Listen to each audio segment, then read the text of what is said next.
Hey friends, Ryan Dohrn here, your global sales coach. How's your year going? How's your week going? All right, stay motivated out there. Find that passion for your sales game. I'll try to give you some thoughts here. We're answering our listener questions from the podcast. All right, Maggie from Fort Worth, Texas. She asked this question. Ryan, every day I get sidetracked with things and I end the day feeling like I accomplished nothing. What are the 3 main things that you do each and every day to stay on track? So Maggie, thanks so much for sending in that listener question. Now, there was a time in my life when I was not a time management ninja, a time management master. Now, every second of every hour, it's calculated, it's well thought out, I've got it on my calendar. So I've been there, I'm realizing the stress that I had in my life when I wasn't a good manager of my time. So there's several things I'd like to suggest to you.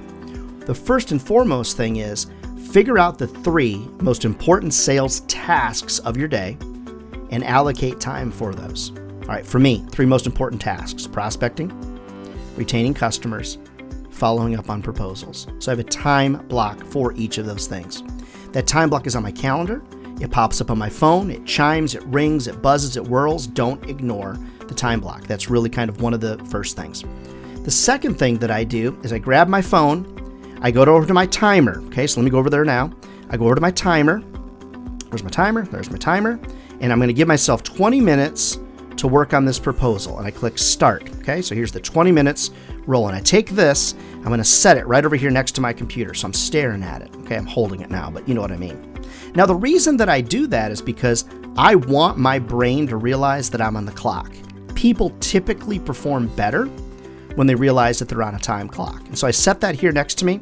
And I also, if somebody comes in to interrupt me, I'll look at them and say, listen, I only have 19 minutes and 35 seconds left to finish this proposal, and then I'll get back to you. So I set those type of things in place. One of the biggest things that's probably happening is you're being distracted by your email. Now, I say this all the time at conferences, when I'm coaching people.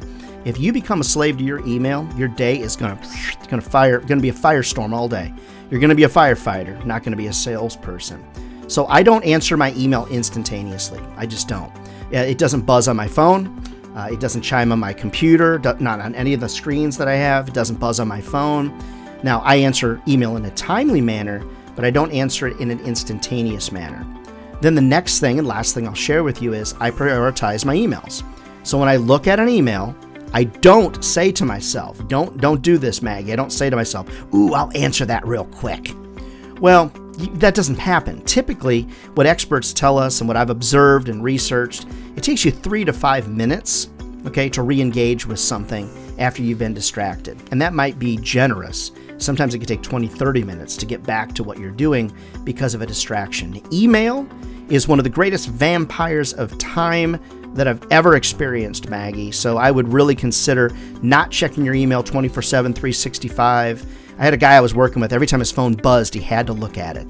Well, the reason I don't have notifications up on my phone is because I'm not man enough to resist them. I just recognize that. What I found is everybody that I coach, when I tell them to stop checking your email 24/7, 365, stop being instantaneous. What I found is that it takes a little while to get used to. Be prompt. Reply to your emails promptly. You just don't have to reply to them instantaneously. Maggie, becoming a time management ninja is really tough. It's a class, it's a workshop, it's an all-day effort. But just recognize you can do it. Very brief story. I ended up in the emergency room because I was a bad manager of my time. I was burning the candle at both ends. The doctor said to me, and I'll never forget it, Palm Springs, California, never forget it. She said, Ryan, if you don't get control of your schedule is going to get control of you. And that means you're going to end up in heaven. And I don't want to see that.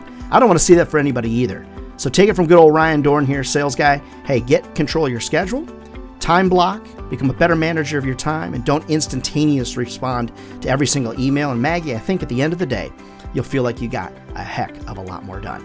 All right, friends, love to motivate you, motivate your team. Reach out to me over at ryandohrn.com. Doing a lot of virtual training, but I've had COVID.